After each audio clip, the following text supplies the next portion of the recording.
Thanks very much, Tom. Good evening, everybody, and thank you very much for inviting me along this evening. I'm honoured and slightly intimidated to be here, to be invited tonight, having seen some of your previous lectures on YouTube. So I hope I can contribute something interesting and stimulating to the discussion. As I implied in the synopsis, which you've probably all seen, I'm going to try and take a slightly different perspective on a topic that we've all heard quite a lot about of late, around climate change, net zero, decarbonisation, extremely complex topic, which everyone has views on. So these will be my views, and as I say, I hope they'll be interesting. I'll put up, I want to put up some slides, and apparently my disabled participant, I can't do that. Oh, I think Keith can probably deal with that, Matthew, hopefully. Yeah. Can you liberate Matthew so you can control the screen, please, Keith?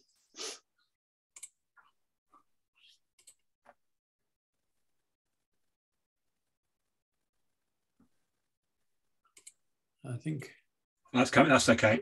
Thank you. You're going. Excellent. Thank you.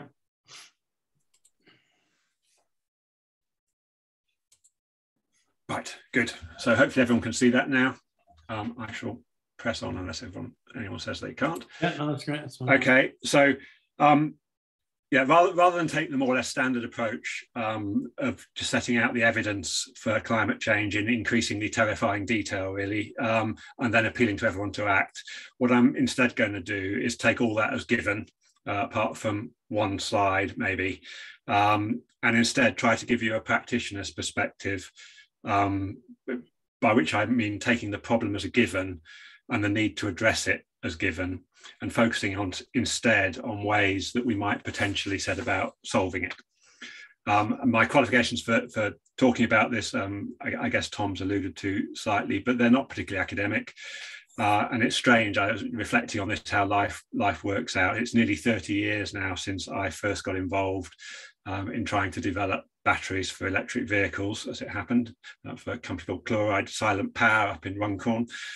And since then, I've seemed to have oscillated between trying to pursue practical initiatives like that, and that one, like many of the initiatives I've been involved with, did very well for a number of years, and then ran up against a brick wall, but is part of a general move in the right direction, hopefully. So I've oscillated between doing those kind of practical things and learning how to argue with and appreciate the power of as well policymakers and economists with all the frustrations that entails.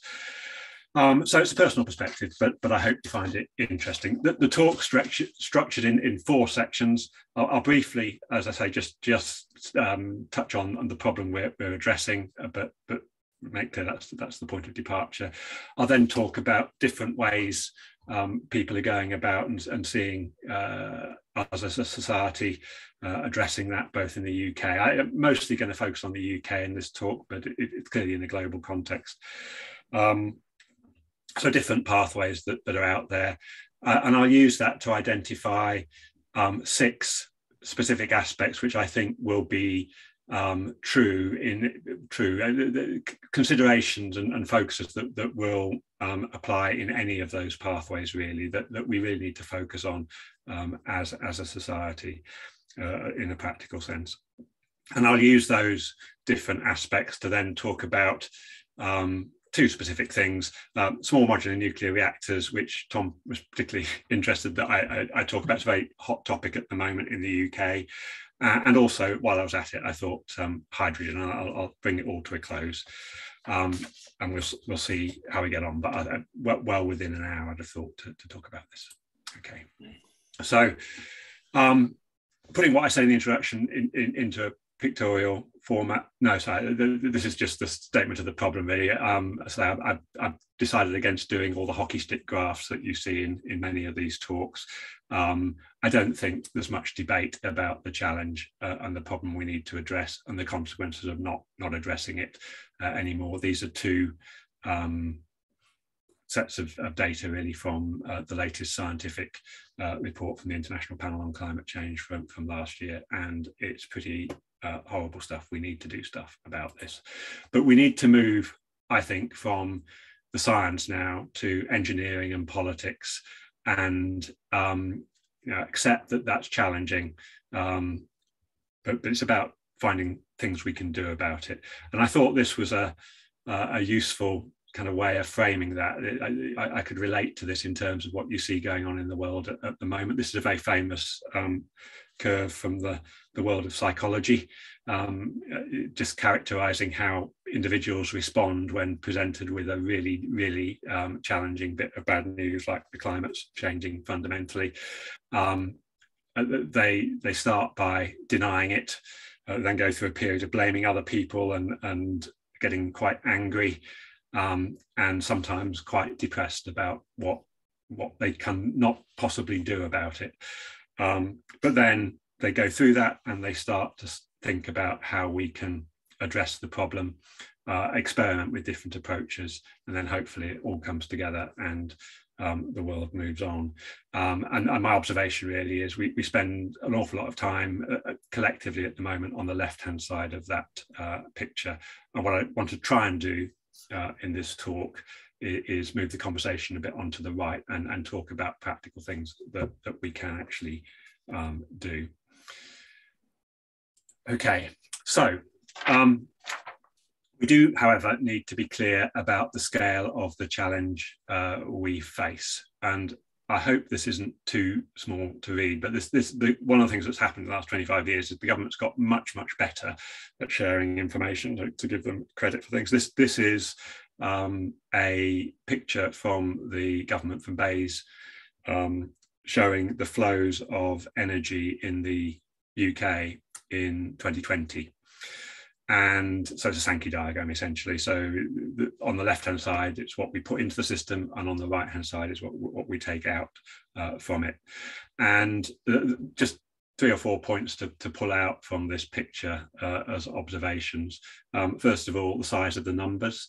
So it's £130 billion a year we're spending as a country on energy. This is a big part of the economy, significant level of economic activity, 620,000 direct jobs. So that obviously lots of jobs in foundries, manufacturing elsewhere, supported by the right energy system as well, but that's in the energy system alone. And £15 billion a year invested in capital activities in the energy system as well, and delivering energy to a very diverse population, 27 million homes, each making their own investment decisions, each with their own little heating system to manage. So really, really challenging complexity and scale of the problem. Also, the dominance of fossil fuels. So the green bit at the bottom there is petrol, so transport fuels, but also from the North Sea being exported out to the rest of the world. And natural gas is the purple bit at the top, and you've got electricity, nuclear and renewables in the middle there. There's a little bit of coal left, and bioenergy going into Drax and similar in orange. And yes, we celebrate the fact that we have days when the UK is 100% powered by renewables now, and these are very encouraging headlines. But what of course counts is the total energy balance over the year, and you can still see how dominated that is by fossil fuels. And this is the other thing that struck me about this picture when I pulled it out, is how subtly misleading it is, and again and again in this space you come across really detailed things which get in the way of change, and my just almost trivial observation, but they all add up to this picture. As you can see here, the electricity, the renewables flowing into what is shown as power stations, and they're opposite this grey thing. And what's the grey thing? The grey thing is conversion losses. Well, conversion losses are all coming from gas and coal being converted into electricity, not renewables. But the way this is presented almost implies that all our renewable energy is just going into waste, which is unfortunate, really, isn't it? The other thing this picture doesn't express is the way costs are influenced by the way markets are designed. So at the moment, we're seeing rapid increases, as we all know, in the media, in our domestic fuel bills, driven by global gas prices, in spite of the fact that gas is a relatively small part of the input into our electricity system, or it's relatively small, but it's less than half. But of course, it sets the marginal price, because that's the way our system is designed. So it has a disproportionate impact on end user electricity costs. And something I'll come on to later is the way the infrastructure costs are allocated as well has a big impact, and has to change if we're going to decarbonise this kind of system. So it's a big problem.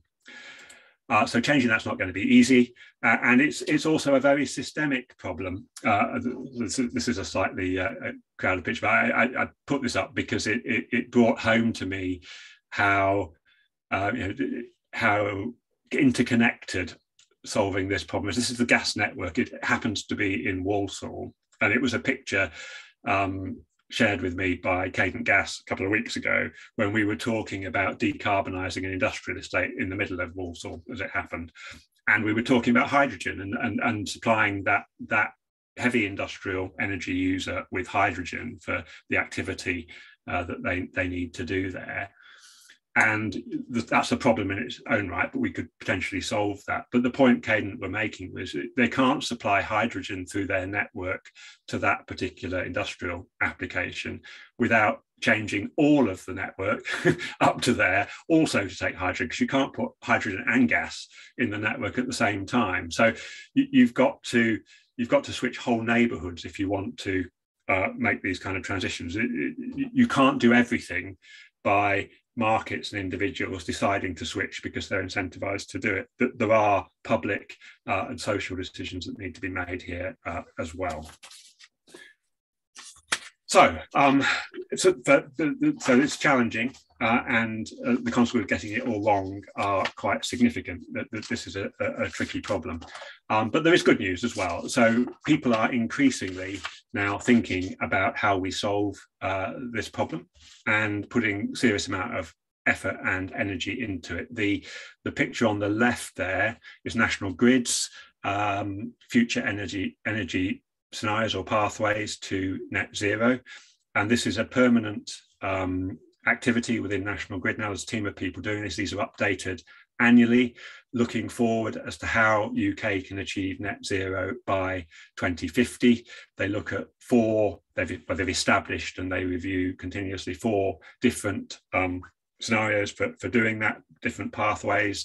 One which is very electrified, driven by individual consumers, one which has a mixture, much more hydrogen driven, much more driven by the state actually through infrastructure, and one where we get everyone together and we do a mixture of hydrogen and electrification. And those 3 scenarios all deliver net zero by 2050. And people can begin to plan for that because they have this framework. And they also have one scenario where we continue more or less as we are, in fact, and we don't get to net zero at all in the steady progression scenario. And I'd also draw everyone's attention to this gap on the x-axis, which just is hiding a big difference in terms of timescale for getting to a net zero future. It's a way of saying we won't get there at all, really. But there are different pathways, and then you get different industrial sectors, different economic sectors responding to this and looking themselves at how they might get to net zero by 2050. This was a big step change actually in the last 10 years, in my experience, when we probably slightly more than 10 years now, when we started talking about zero, because there's a big difference between aiming for zero as a society and aiming for anything greater than zero. As soon as you aim for zero, nobody can get out of it. Everyone has to think about how they're going to get there. They can't say quietly or subconsciously in their own head, I'm part of the 10% who won't have to actually do it.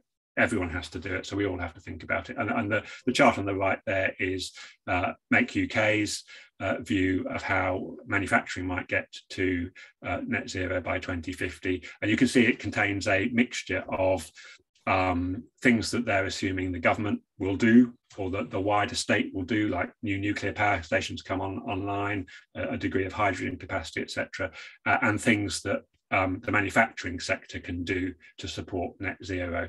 And Tom referred to the meeting this morning, that the observation from that meeting was these things are essentially contracts. They're contracts between a sector of the economy and the government, reflecting the systemic nature of the problem we have, saying if you do the things in purple, we'll do the things in grey, and between us we'll get there. And it provides a framework for agreeing basically how much money has to change hands between different players. And we've got a long way to go, but at least we've got a language, and we've started to have sensible discussions which everyone can relate to about how we get there.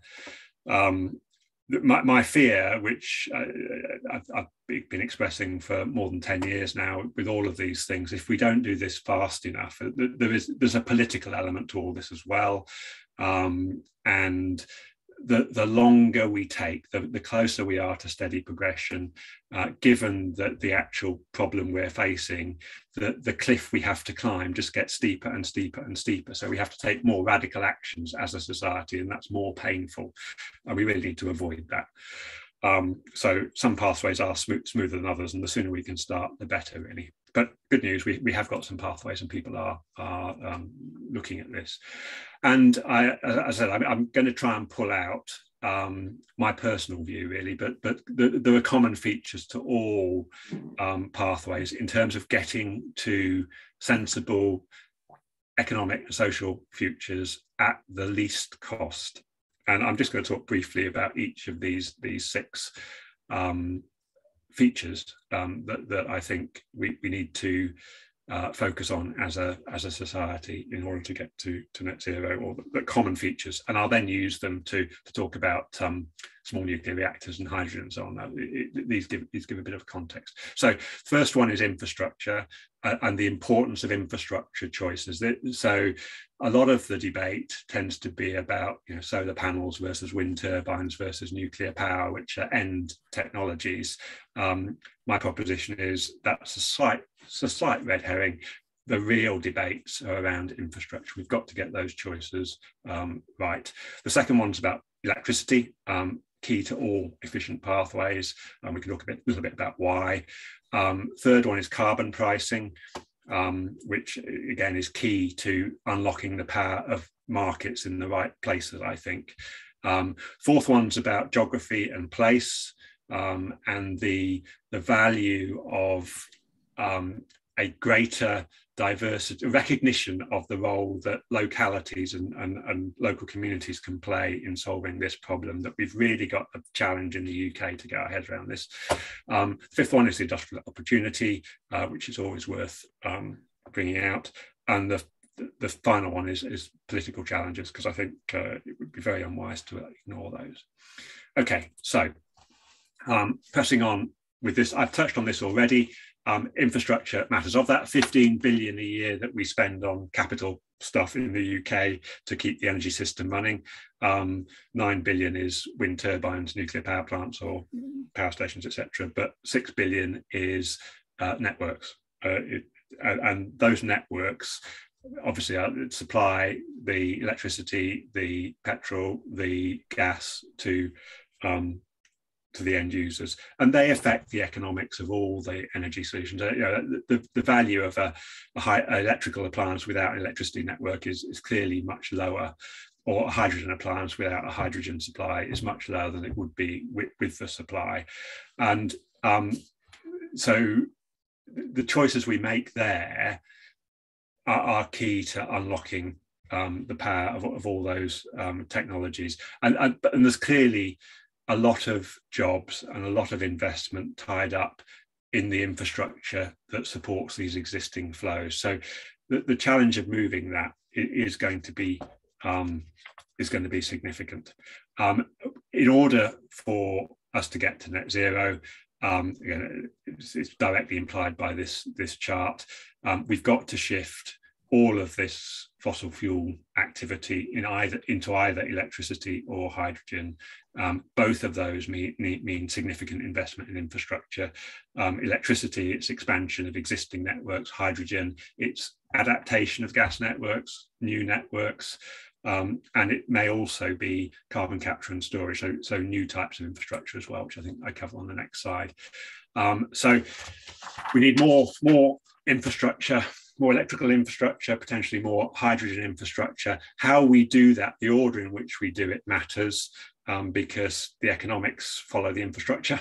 And the infrastructure may take 30 or 40 years to roll out. So again, quoting directly from Cadent Gas, who are our local gas network in the biggest gas network in the UK, but they're also the one I'm most familiar with in the Midlands. It will take them until 2045 to switch over to hydrogen if the government gave them a kind of green light today. It's a 20 plus year project for these types of organisations. We will need to look at carbon capture and storage infrastructure, which means capturing carbon emissions from power stations and steel plants and cement plants and other heavy industry, and shipping it out and putting it into gas fields under the North Sea or the Irish Sea. Those are significant infrastructure projects. We'll also need different and new type of electrical infrastructure. So that diagram there's an indication of kind of two-way smart electricity networks at local level, which enable neighbourhoods to share heat, for example, where waste heat might come out of a foundry or another industrial operation, and share that with a hospital or homes, and electrical generation at domestic or community level can be traded into the grid and dispatched in sensible ways, which the current systems cannot do. So we need new infrastructure as well.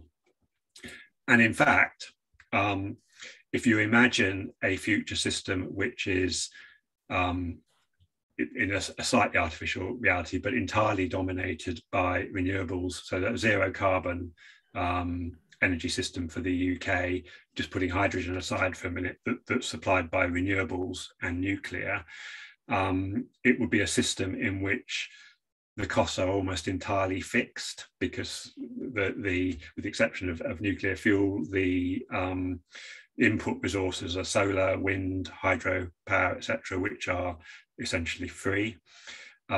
Already, and people don't necessarily realise this, the wholesale costs, so what you think you're paying for when you buy gas and electricity, which would be the variable cost of the electricity and the gas, is less than half of your domestic fuel bill, or indeed industrial fuel bill.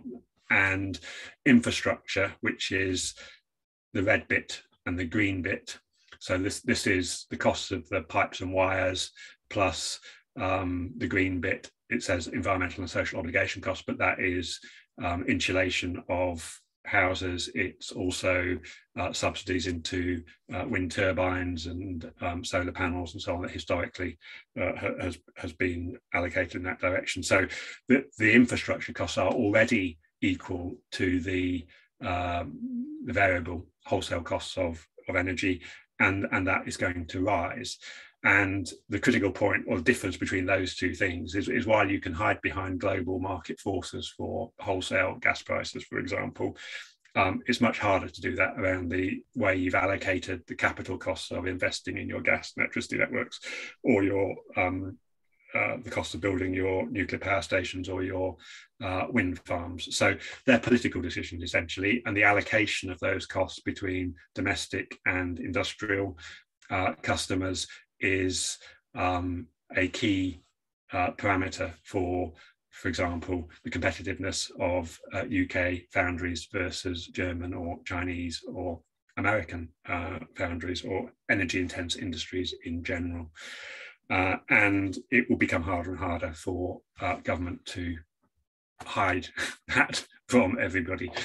And there's nothing wrong with it. These are political decisions that need to be taken, and we need to be aware of the consequences of them. And hopefully we can begin to talk about them, not just in technical forums, but more politically as well. Yeah, so infrastructure is important. The way infrastructure costs is going to be important. My second observation was around electricity. Electricity is clearly a big part of a zero carbon future. It is a wonderful energy vector that we take for granted, but when you think about it, it can be used for almost anything. There are many. You can run your car, you can heat your house, you can melt metal with it, or you can do almost anything. It's decarbonisable in multiple ways, so different generation technologies, some of which are much less politically dependent than oil supplies or gas supplies or even nuclear supplies. So you can hedge your bets and have different ways of doing it. And you can align it with industrial strategy. You can decide to build solar PV, for example. Germany did this very well in the early 2000s, aligning their energy strategy and their decarbonisation strategy with an industrial strategy to build a solar industrial base. And the Danes did similar things with wind turbines. And it's accessible to everyone. Actually, you can do it at very large scale, Rolls Royce nuclear, small modular reactors, or I can put solar panels in my garden or on my house. So you can engage at different levels. So it's got a virtue of accessibility to the population at large as well, which has to be a good thing. And it's becoming increasingly easy to store. That's always been a problem, but the costs of batteries, electricity storage are diminishing. So it potentially could solve a significant part of this problem. It will never solve all the industrial energy uses, and it won't necessarily solve all the heavy goods vehicle transport requirements that are in the energy system, but they are quite small. Industry is up here. There's iron and steel, and a bit of transport. So there are opportunities to maximise the use of electricity if we want. But it does still need new infrastructure. I've already touched on this. It's not just technical infrastructure, it's also regulatory infrastructure. There's a big philosophical, I don't know if I'm using that word accurately, but issue in the energy sector in general, and the way it's regulated, which treats customers as basically passive. So we're all the same. We have no real engagement in the system. For a zero carbon energy system to work optimally, you need your individual households, your individual factories, your individual office blocks to be quite active in engaging with the energy system, in optimizing their own energy demands to and generating electricity and supplying that to the grid at the right time. That requires the regulators to recognize that there's not a small number of big suppliers and a very large number of passive uniform consumers, which is very convenient for economists. But actually, you've got a very dynamic market with active participants, and that is a different regulatory challenge for everybody. So there's some way to go on that front. Ofgem are moving, which is the electricity and energy regulator, are moving very, very slowly, but in the right direction. But it's a very frustrating progress. Okay, so carbon pricing, absolutely fundamental to releasing the power of markets. So that the previous slide, I talked blithely about people trading and optimizing their energy use so that the demand of a town or a factory or a housing estate on the grid is lower than it would otherwise be if everyone behaved individually. But to really use those kind of markets to get to net zero, you need the infrastructure, technical infrastructure, you need the regulation, and you also need the right price signals for individuals. Kind of good news is the UK is actually a world leader in carbon pricing. We may not realise this, so it's not necessarily promoted. This is, I was quite surprised to find this when doing research for this talk, but so we have the highest carbon price in the world, according to the OECD this year. It does only capture 68% of our economy, which kind of puts us mid-table. Korea carbon price 96% of what they do. And 42% of our carbon pricing is basically fuel duty. So it's hidden, and people aren't aware that they're paying for the carbon emissions. But you can kind of extract that from the numbers if you choose to do so. And then we have an explicit carbon price, which is the emission trading scheme, which is we're still broadly following the European emission trading scheme. So we have a kind of shadow price for that, which only really applies to heavy industry. And they have a lot of exemptions as well. So it quickly gets a rather murky and no longer honest kind of market pricing system. So we need to probably do more of that. We need to extend it to the wider economy, and that will drive energy efficiency and so on. It will be challenging, because what we're talking about is making energy more expensive, but being clear that it's the carbon element of energy that we're making more expensive. So we're trying to drive people to renewables, to clean energy sources. That transition is always going to be easier for richer people, richer organisations. Energy costs are more significant if the average UK energy bill is £1,300 a year, or about to go up to £1,900 a year. If your income's £10,000 a year, that's a significant proportion of your income. If it's £50,000 a year, it's a much lower proportion. So there are issues to be managed, but we probably do need to get to the market in order to get to the most efficient outcomes for the country. My optimistic reading of this is the compensation for the additional pressure that we put on individuals, or could well be, or there is an opportunity to invest in localities to compensate for the inequities, if you like, of increasing energy prices on the poorer communities. And if this could be managed politically, if we wanted to do that. Which I think brings me on to geography and place.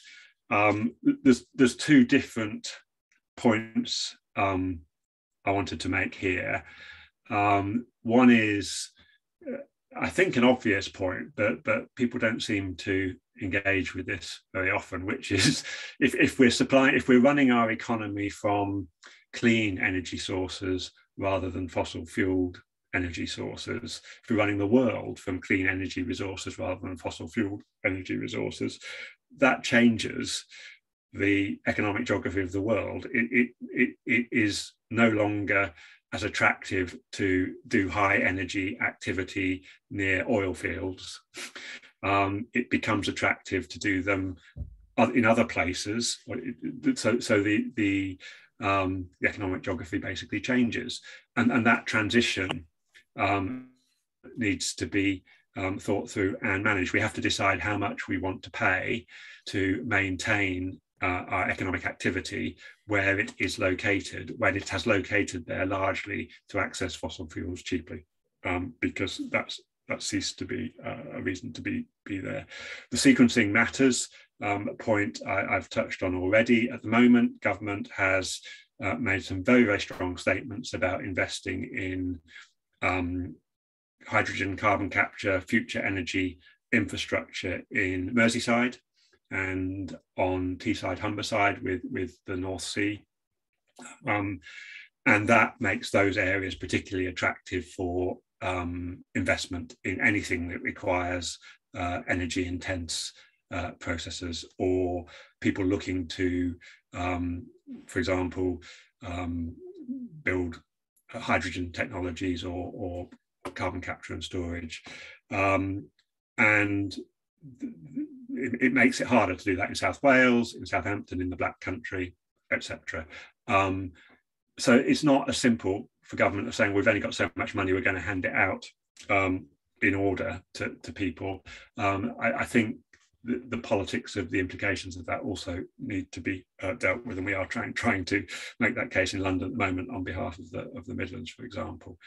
The other point, I said I had 2 points that in terms of geography, is the more optimistic one, that place has a greater value in terms of delivering lowest cost pathways to the future, a clean future, than it does in a fossil fuel world. When it's very cheap to travel around the world because you can, because fossil fuels are cheap and plentiful, and you're not being charged for the carbon, place matters less. And when carbon isn't being priced and you're not trying to optimize the energy network in your local town and minimize so to optimize your energy use, again, local, there are many opportunities to make the energy system more efficient by sharing energy locally, and it's easier to share it locally than it is a larger level. So, as I've said already, that may provide a route to compensating for equity issues. Yes, so these are 2 examples of what I'm trying to say there in terms of what these optimized communities, industrial parks look like. The fundamental point here is that the current system thinks in terms of individual units. So my house, your factory, her office, and each of us relates to a national system, and we buy and sell energy into that system. If you do that, you end up with a suboptimal outcome, because if you take a typical foundry, for example, there's a load of waste heat coming out of that foundry, which might have been used to heat the school next door or the hospital next door, but there's no incentive to do that, basically, and the school and hospital can get its heat quite cheaply from the gas network. In a future world where we're trying to minimize waste and avoid carbon penalties, then we would find a way of sharing that heat between the different sites. And all these kind of schemes are examples of looking at the whole system for a town or a city or an industrial estate, and coming up with those more optimal answers for the whole energy system associated with that place. And you can do this, again, just to build on the same point, you can do that kind of optimization at this kind of level. I think we can probably all see that becomes possible for a community of the kind of size shown in these kind of pictures. As soon as you get to a national level, you can't really mandate this kind of sharing and optimization, because the granularity of detail you need to get into in order to work out what you can share from one of these buildings to the next one, for example, is too difficult for a kind of national regulator or national companies to pick up. So you end up with inefficient outcomes, which is where this begins to link to political devolution and the power of a community like this to take their own decisions around their energy system, and not, for example, to be hamstrung by rules which say, in order to have a competitive market, anyone can switch to any supplier at any time. If, as a community, you've invested in infrastructure, district heating networks, or a smart electricity grid here in order to optimize pricing for the people in that town, you can't really afford the risk of one of the major customers saying, well, actually, I've had a better offer from British Gas or another energy company, who have an interest clearly in undercutting the local supply briefly in order to make it unviable. So it's very difficult to get investment in these kind of schemes without the power to lock in the customers, and we tend to inhibit that in the UK.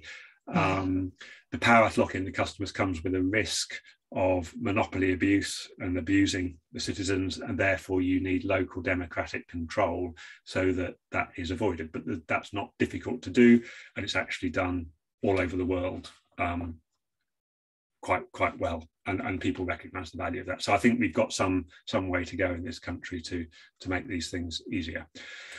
Industrial opportunity, my fifth point. So yeah, this is a big opportunity, and the numbers just keep rising exponentially. These were, again, some current numbers from the EU. I noticed the UK is the rest of Europe now, of course, because of Brexit. So we are quite a hotbed of investment in this space. Comment here was, well, there's some interesting statements. Progress is being slowed by incumbent industrial interests, of course, and fear of social backlash. Yes, those are part of the course in this particular space. We get the language of industrial revolution, a lot of hyping going on here. This is a different type of industrial revolution from the ones we are used to in the UK. The fundamentals are not resources, technology development. The fundamentals are political, and we need to remember that this is being engineered by a desire to mitigate climate change, and that cannot be taken for granted. So it's quite interesting where the investment's going. Some of these things you would expect, so mobile electric vehicles, batteries. Some are slightly less not where you expect to see venture capital and kind of the trendy investment going. Steel, cement, circular economy, and then you've got hydrogen in the middle there, again with some indicators of where the potential drivers and challenges are. Industry largely supply centric and needs to scale demand. That's what we're seeing at the moment. So yes, hydrogen proponents need to build lots of plants to generate green hydrogen, renewable hydrogen, but it only makes sense if they can create the demand, and that's why there's pressure to put in national hydrogen networks, and challenging issues around transition. So government supporting what blue hydrogen is, where you make hydrogen out of natural gas, so it's not very green, not very renewable, but if the state has invested substantially in natural gas based hydrogen, then people won't invest in the actual green hydrogen. So we kind of the good is the enemy of the best, really, or the better is the enemy of the best if we're not careful. Okay, yeah, so I'm conscious of time, so I'm near the end now. So this is a very political space. It's a direct industrial revolution. It's not driven by economic fundamentals, if you like, in terms of access to cheap coal and innovation and so on. It is driven by carbon targets and global consensus. That's fragile. It needs to be maintained. It will lead to significant changes in economies. There are shifts in power from some areas to others due to economic geographies changing, which I've touched on already. There are also changes in migratory patterns and all sorts. That the chart on the right is going outside the UK for a minute. As temperature changes, people who've migrated across Africa, so whole communities move at different time of year. They start to come into conflict with farmers because they're arriving in whole parts of Africa where they're not expected to be at the wrong time, and that's economic type forces, but you then get conflicts and you get migration around the world, which puts pressure on developed countries, and we've seen all this as well. Free riding, what I mean by that's an economic term. Countries can opt out and still use fossil fuels, and that needs global policing, and we're a long way away from that. So there's an awful lot of political work to be done here as well. We need better institutions, or we're going to face costs of conflict, and this is pretty obvious that that's going to be more and more challenging. So I said I'd try and, having highlighted those 6 features of the transition, I'd talk a little bit about small modular reactors and where nuclear power fits in this. So this has been quite a big impact in the energy world, I guess, national news as well, back end of last year. So government's invested, I think, 200 million in a project with Rolls Royce to develop small modular reactors in the UK. They're 200 to 400 megawatts, very broadly, to give you an idea of scale. But the key thing is they can be built in factories. So it's in a in the context of nuclear developments, instead of massive construction projects taking decades, you can probably build a small modular reactor in a couple of years and get it up and running quite quickly. So it's seen worldwide actually as an opportunity for the nuclear industry to contribute to the transition in a way that people might be comfortable with. Significant global market, mostly outside the UK.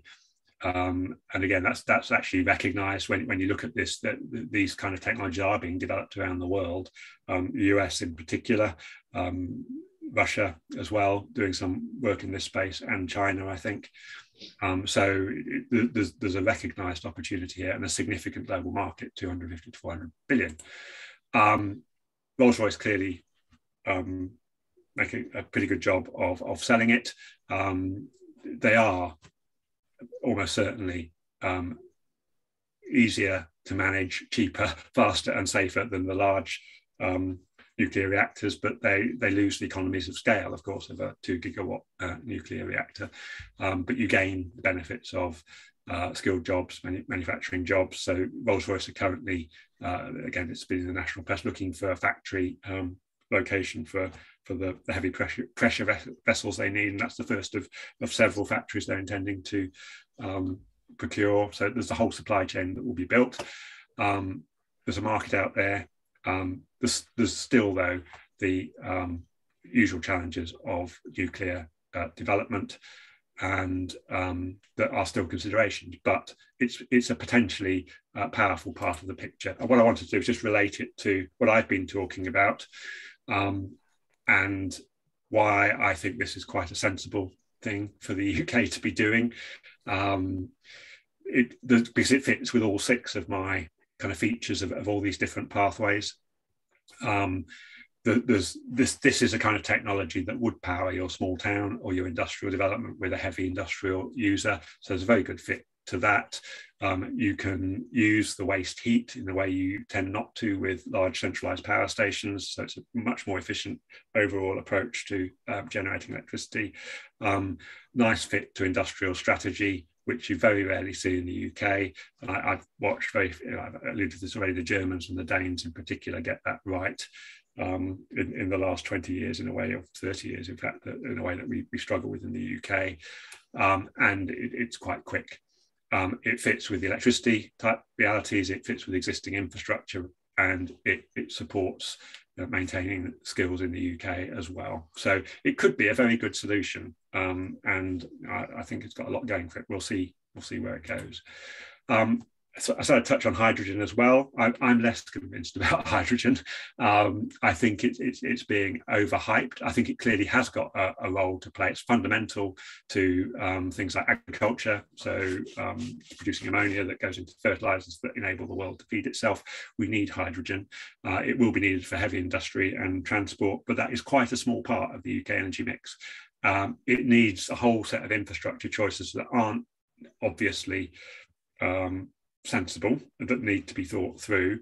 So I've kind of color coded my 6 points here, and I'm feeling that there's work to be done on infrastructure. A lot of what it offers can be done with electricity, but it does score well on. It's going to create economies in the north.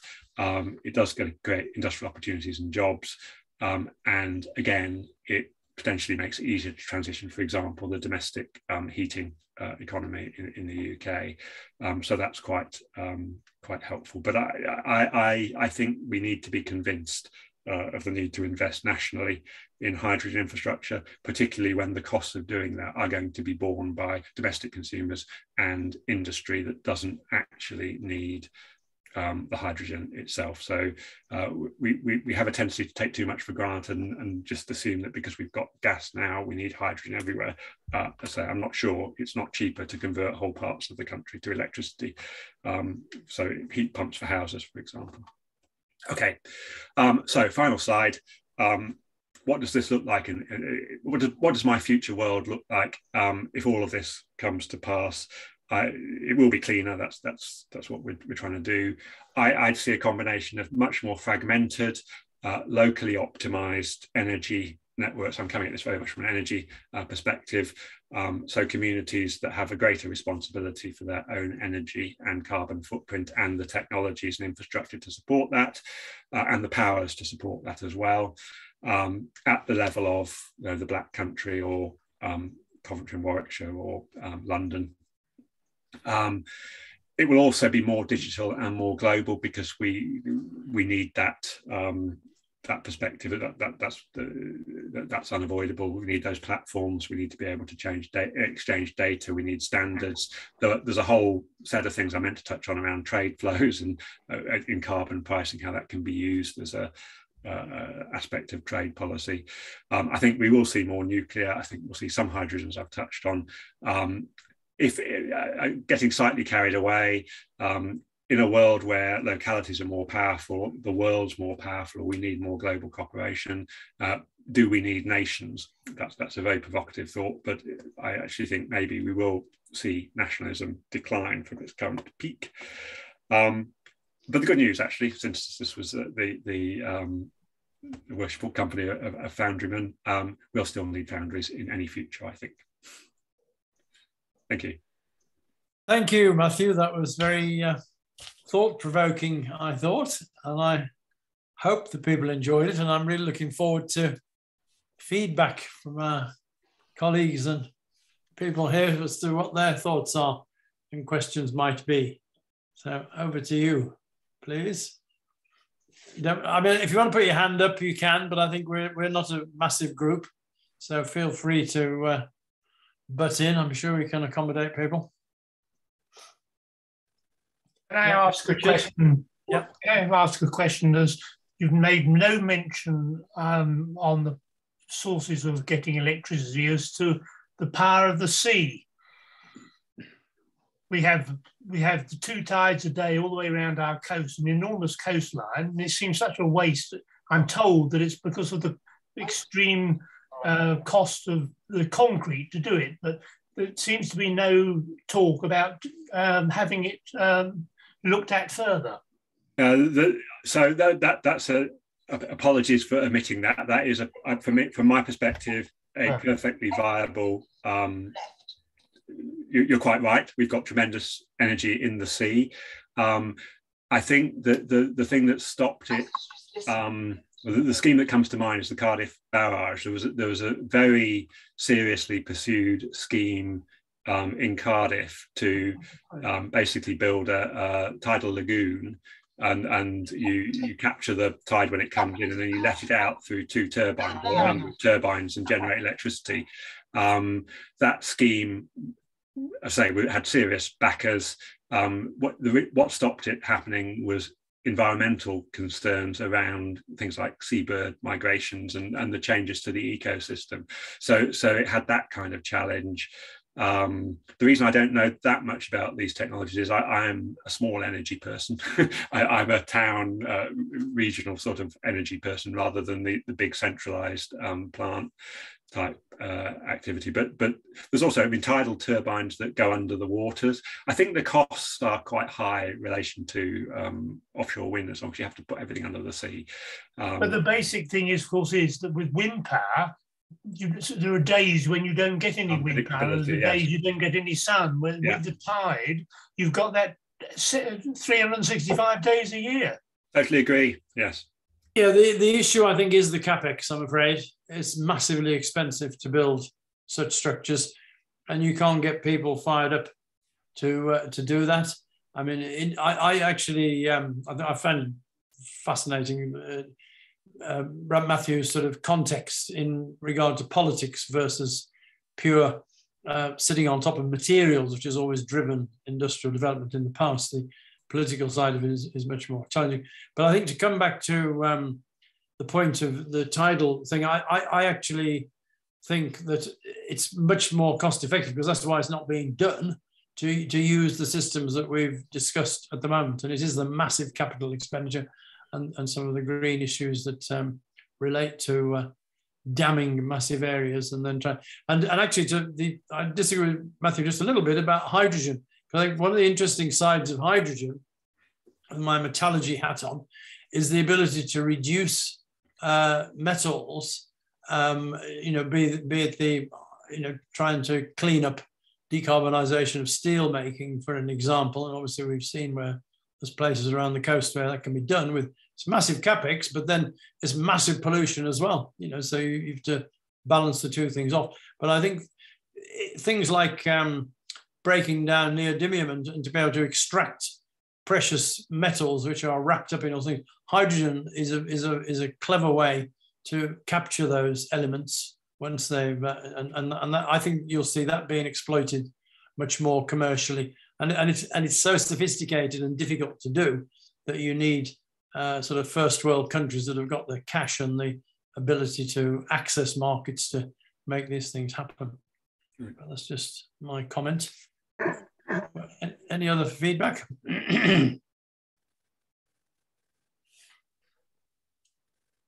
David, yeah, please. I think you're on mute, David. I think, sorry.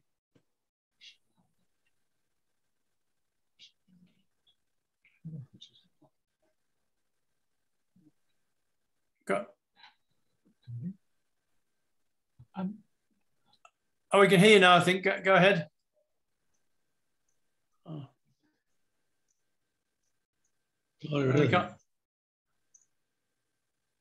Sorry, David, we're not hearing you, I'm afraid.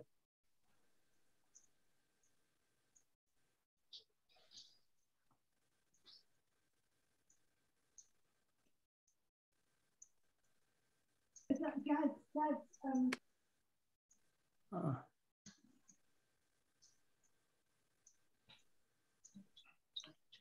I think there's something wrong with the connection, because you are unmuted, but we still can't hear, I'm afraid.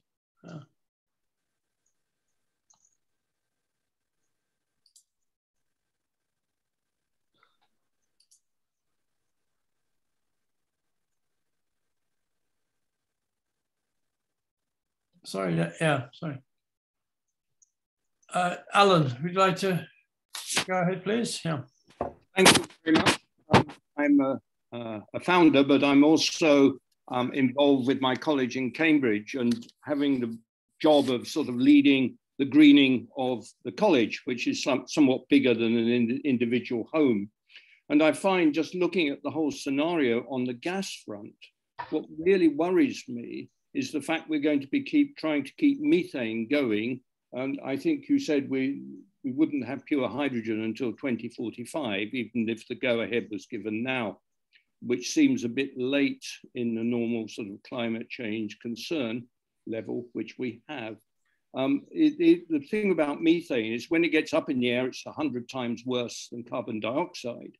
And the 1% leakage from any system is just as bad as burning the other 99% and making carbon dioxide.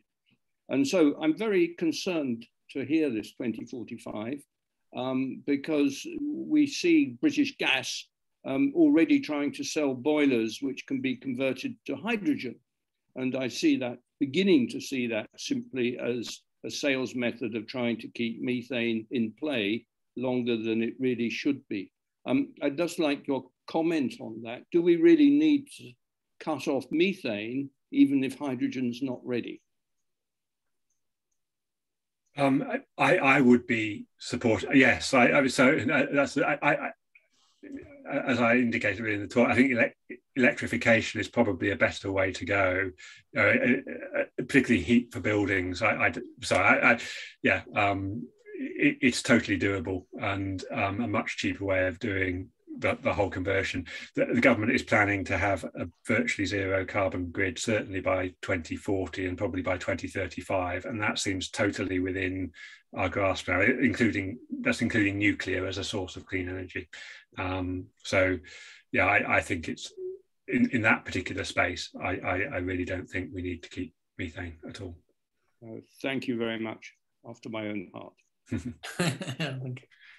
Yeah, if I just, I think small modular reactors are the thing that excite me most, mainly because all those installations that we've seen that the government's trying to decarbonise around the coast are just that, they're around the coast. So those of us who are operating foundries and have high energy requirements in the middle of the country have got a major problem. And the only way that we can do that on any sort of sensible timescale, that's my belief, is to get these small modular reactors rolled out.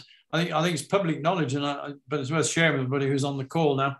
The government's ambition is to build 8 of these small modular reactors, and to do that really as quickly as we physically can. They're looking for new factory sites. They're discussing with LEPs around the country now where those factories might be based, but they would put the actual reactors on existing nuclear sites to try and cut back on the planning constraints and tree hugging, people that are going to get in the way. And then the other 8, and then the possibility is to build a further 8, but they would be put elsewhere in the UK where they'd be strategically helpful to what we actually need. And that, of course, the idea is that the time it takes to build the first 8 will give us a bit of breathing space to have a head-on go with the planners to see what we can do the other part. And in the meantime, they are organising to sell them and export them, because the UK is in a good place with the technology being relatively well proven to export them. And I understand that people like the Czech Republic and South Africa are already waiting in the wings, and it's essentially they're what you put in a submarine type with a big multiple on the end of it, 10 or 15 times bigger. But it's pretty well established that you can make them safe, and you don't actually need, because Matthew and I had a conversation about this not so long ago. We thought you might have to have them near a river or a massive lake, whatever. But I think they're sufficiently controllable as long as you've got a decent volume of water stored, which can be above. Then you can actually cool them, and you can also extract the fuel rods pretty quickly, even mechanically and simply, without the risk of massive runaways that frighten everyone about big-scale nuclear. Yeah. Anyway, anyone else got any pertinent questions? Or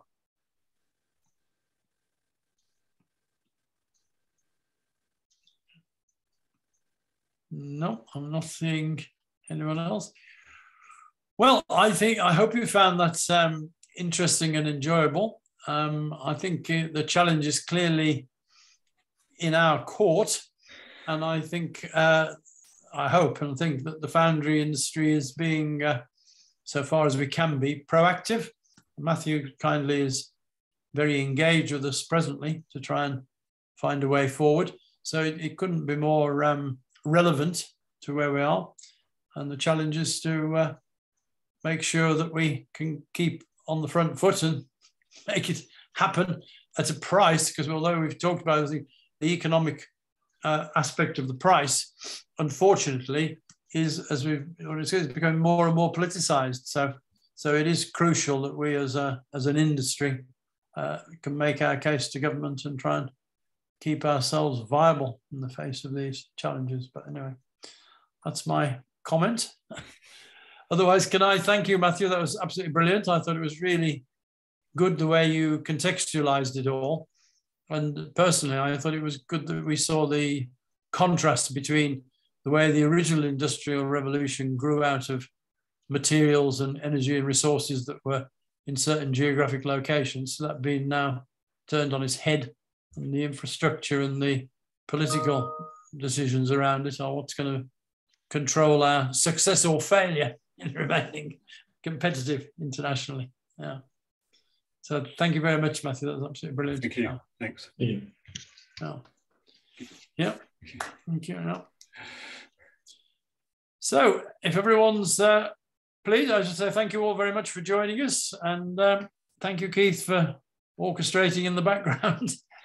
And we'll look forward to the next lecture in our series, but thank you very much, Matthew. I think that was absolutely brilliant. Yeah. Thank you. Yeah. Thanks. So I'll say good night to everyone. Yeah. Good night, everyone. Thanks, Thanks, Tom.